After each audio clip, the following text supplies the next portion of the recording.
Kevin Hanna specialises in merchandising and retail layout. He helped the guys at Seal Dolphin Swims make a splash with their new shop layout to maximise sales. So tell me a little bit about why you made the decision to take on a retail store. I suppose the retail side of it, firstly, we've had a small retail side for a fair while. People come out on a trip, they'd like to remember it through a souvenir or something similar. So we'd like to expand that side of it. But also having a lease means we're here year round. And whilst the boat side of the operation is great for summer, we need something to help get us through the winter. So how were you selling product before on the boat? Yeah, some things we wear ourselves. You can see Robbie's wearing one of our hats here, which is almost part of our corporate image, I guess you'd say. People around here associate us with the hats. We sell those. Other things we just hold up and offer as a memento. One thing that I think is absolutely critical for you is to sell not just product, but to sell the experience. And having a store is going to present you with some fantastic opportunities to do that. The picture that came into my mind when I walked in here was seeing the till here, some form of wall, so that you can hide the stuff that customers don't need to see behind it, and as large as you can afford, flat screen monitor mounted on the wall showing some of the photographs and capturing some of the theatre of the experience. I'm also wondering when the precinct starts to get very busy, in the evening perhaps when the store's closed, being able to leave that running 24 hours of the day to really market your products and services.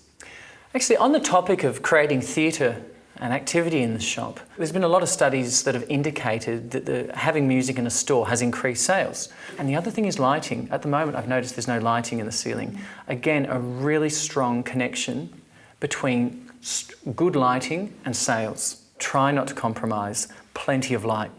Really important stuff. What you want is the big square or the big round, I believe they're called metal halides, that flood the store with light, particularly on the product. Because the more lighting you have, the more the product will shine. The more shine it has, the more it appeals. It's incredible the difference it can make. From there, I guess the next thing to approach is the retail space. So should we take a wander over, look at the wall and talk about how we're going to merchandise the product and perhaps also what kind of product you might introduce now that you've got a retail space. Guys, what we've got is a really prominent wall here.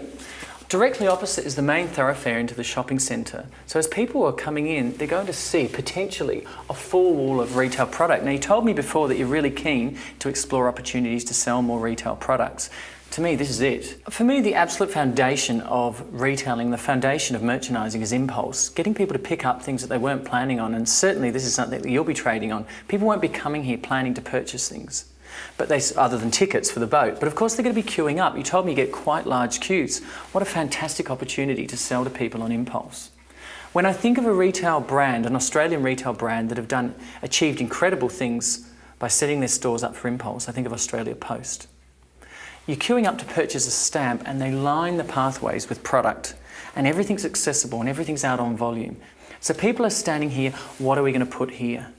I say a full wall of retail product because you've got double exposure plus people queuing. But not only that, and very importantly, it's inviting the people into the store.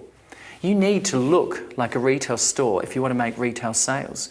You want to send a message out to them all. It's okay, come in and wander. You don't have to come in here to buy a ticket. It's okay to come in and browse. And the best way to get people in is through product. And every product needs to pay the rent of the space it occupies. There's a lot of opportunities to make money here. There's a lot of opportunities on the shop floor. And as I said before, I'm very much of the mindset of how are we going to make as much profit out of this small amount of shop floor as we possibly can.